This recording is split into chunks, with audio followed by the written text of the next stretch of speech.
Hey everybody, just going to do a little Sunday afternoon tour of some of my 48 by 24 by 24 Animal Plastics PVC units. They're all heated with radiant heat panels. This is Rembrandt's unit. Of course, it's 3:30 in the afternoon, so nobody is out and about, unfortunately, to see. But I can assure you there's ball pythons in here.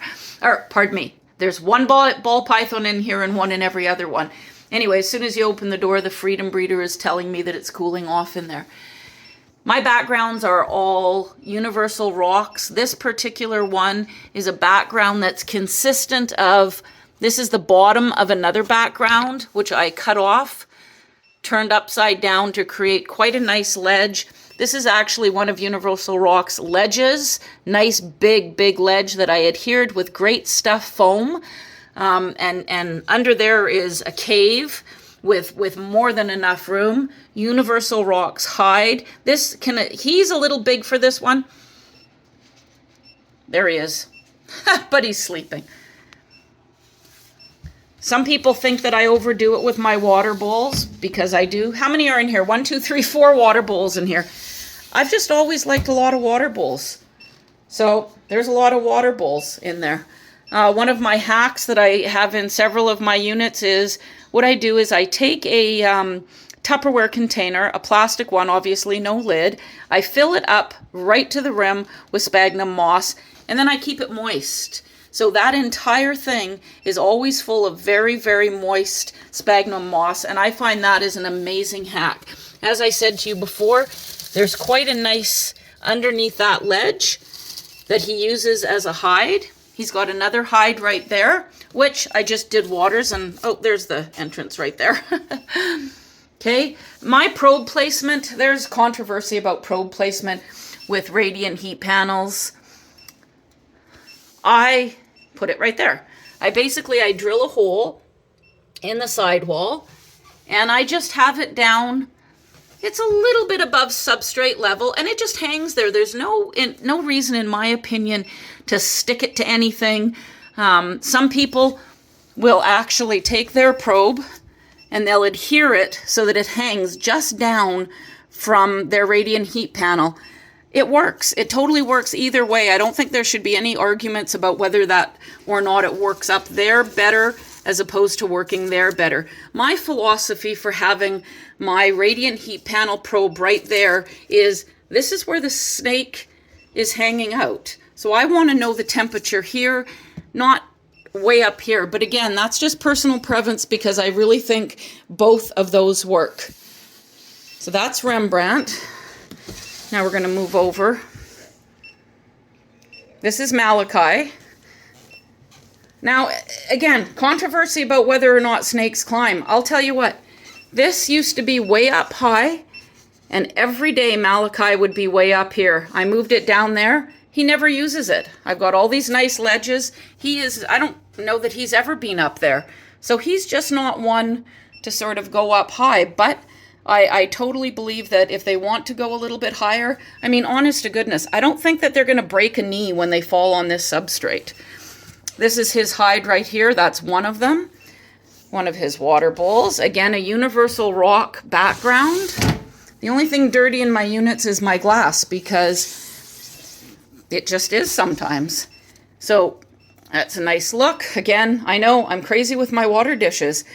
Something about water dishes, honestly, there's no real need to buy the ones specifically made for reptiles. The reason I say that is because, quite frankly, I find that they leak. Some of them that are made out of sort of a ceramic, they look like rock.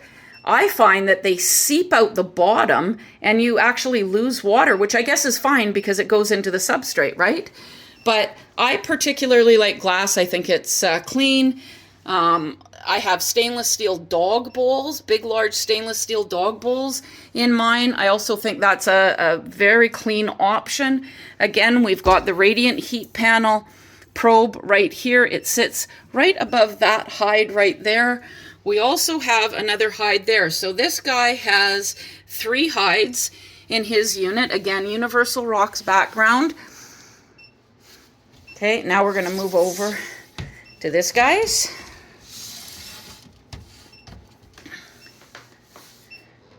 So when I built this one for this guy, I thought putting this awesome ledge here, which I fixed up there with grape foam, you know, put a little fanciness there. This is the grape foam. I put some sand there to cover it up so that you don't see the grape foam. And he's never up here. He's got a cork, very, very big cork, which he absolutely loves. Honest to goodness, more times than not, you'll find this guy in here. Now, right now, where is he? Guarantee you he's under here. There he is. Okay, I don't know how he fits in there. Sorry, buddy. I like tight hides, and that's a real... He sort of pluffed himself up because I'm touching him. Okay, do you want to say hi? Okay. Now I can't get that hide back on there, and I completely upset the apple cart with him. Sorry, buddy. Anyway, he fits in there beautifully when I don't touch him, but when you puff up... Anyway, he's got that. This is a pretty nice enclosure. He's not much of a crawler arounder. He's kind of a quiet guy, this one. Again, I had mentioned that I have this Tupperware container full of moss and water, so it's quite moist. I don't find that I have any trouble with them being in there too long, into that hide. Some people might say, but wait a second here, that's way too moist for them to be sleeping in. Well, but they're not in there very often. So anyway, that's his nice cork hide again. Now, I just want to stress, cork hide is not a hide. It's an option for a hide, but it should not be their primary hide. This guy has underneath here, this is a Universal Rocks hide. There's a nice ledge, nice little hiding area under there. And then, of course, this hide right here. And back there is another hide. And quite frankly, he never uses that one. He uses his cork hide. He definitely uses that one. And he uses that one. So that's this guy's unit. Now we're going to scoot on over here. Who do we have here? Little reflection on the glass. I love this unit. It's just, I kind of threw the kitchen sink in here.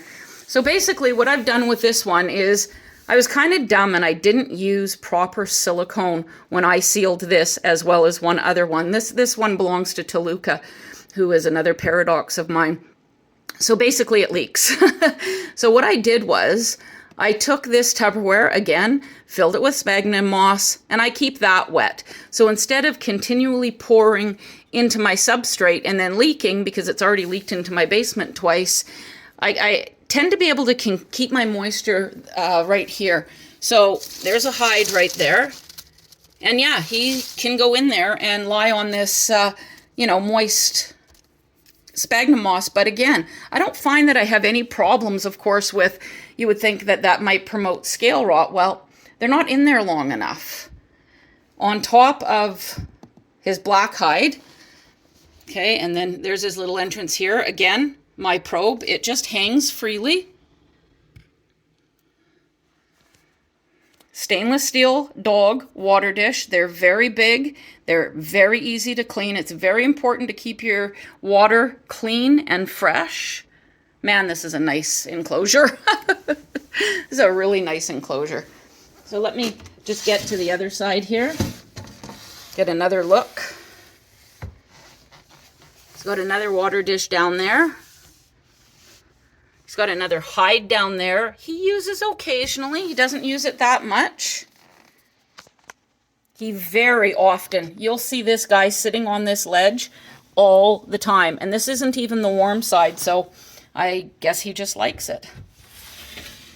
Anyway, that's kind of some of the units. I hope you have enjoyed, and take care and have a great rest of your day, everybody. Thank you for watching, and don't forget to like and comment below. If there's something you see that you question, please let me know, because I think we can all learn from each other. That's it.